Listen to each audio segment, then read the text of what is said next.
Tonight, we are doing something a little bit crazy. We're going to be camping inside my Tesla Model 3, long range in temperatures that are expected to drop all the way down to minus 27 Celsius, or minus 17 Fahrenheit.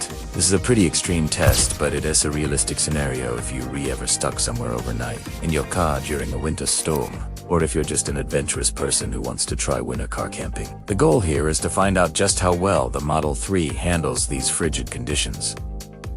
We'll be closely tracking the battery percentage, the temperature of the battery itself, and most importantly, my overall comfort level throughout the night. So, let's get started with the setup. It's currently 10:03 p.m. and we are starting with the battery at exactly 65% state of charge. The plan is to stay in the car for about 9 to 10 hours, simulating a full night's sleep. The outside temperature is currently minus 5 Celsius. It's going to get much colder. The forecast predicts a steep drop to that minus 27 mark. Inside the car, we're using camp mode, which is designed for exactly this purpose. I've set the interior temperature to a comfortable 21 degrees Celsius, or about 70 Fahrenheit. To make this test as accurate as possible, I've turned Sentry mode off, since that would use extra battery. One of the key metrics I want to track is the battery temperature. For that, I'm using my sexy Kenobi display, which gives me real-time data.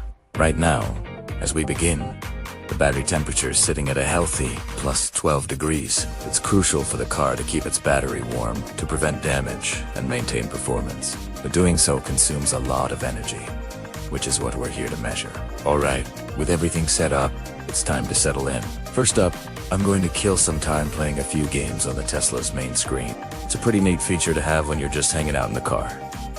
After a bit of gaming, it's time for a movie. Let's check in on the battery after the first hour. We started at 65%, and now we're down to 61%. That's a 4% drop in just 1 hour. Honestly, that's a bit more than I was expecting. I did a test a while back, just using the Keep Climate On function, and this is already pacing worse than that. It seems camp mode might be a bit more power hungry. 2 hours in now. The battery has dropped another 4%, so we're down a total of 8% so far. Looking at the car's energy consumption, it is pulling about 2.8 kilowatts to keep the cabin warm and the battery pack at a safe temperature. That's a significant amount of power. It's now midnight, and the weather has really taken a turn. The snow is coming down hard, blanketing the car. The outside temperature is dropping fast. A quick check on the battery temperature shows it's holding steady at 10 degrees Celsius, which is great. The car is doing its job, but it's clearly working hard to maintain that temperature against the biting cold outside. Time to get ready for some sleep. I'm moving into the back, with the seats folded down. I've got my sleeping bag and pillows all set up. Now, I'm 6'3", so let's be real. This isn't the most spacious sleeping arrangement in the world. It's a bit cramped, but for a single night, it's definitely manageable. I'll finish the rest of my movie back here, and then try to get some rest. Let's see how the night goes.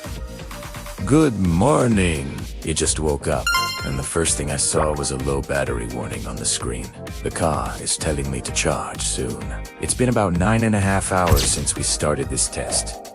Let's look at the numbers. We started at 65%, and we are now down to 20%. That means we used a whopping 45% of the battery overnight. If you do the math, it averages out to about 4 to 5% of battery loss per hour. That is noticeably worse than the Keep Climate On test I ran previously, even though the temperatures in that test were colder. So why the difference? My theory is, it has a lot to do with the battery temperature. Checking the data, the high voltage battery stayed at plus 2 degrees Celsius all night. The car worked extremely hard to keep it from getting any colder, and that constant heating cycle likely consumed a massive amount of energy. So while camp mode kept me warm, it was at a significant cost to the battery. Despite the heavy battery drain, mjtimesbd say the experience was overwhelmingly positive.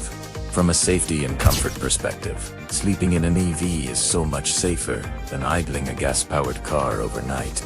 There's zero risk of carbon monoxide poisoning. The cabin stayed perfectly warm, right at that 21-degree set point. My only complaint is that my feet got a little chilly because they were near the trunk, which is obviously less insulated than the main cabin. But overall, I slept pretty well. Now, for the drive home. I left the campsite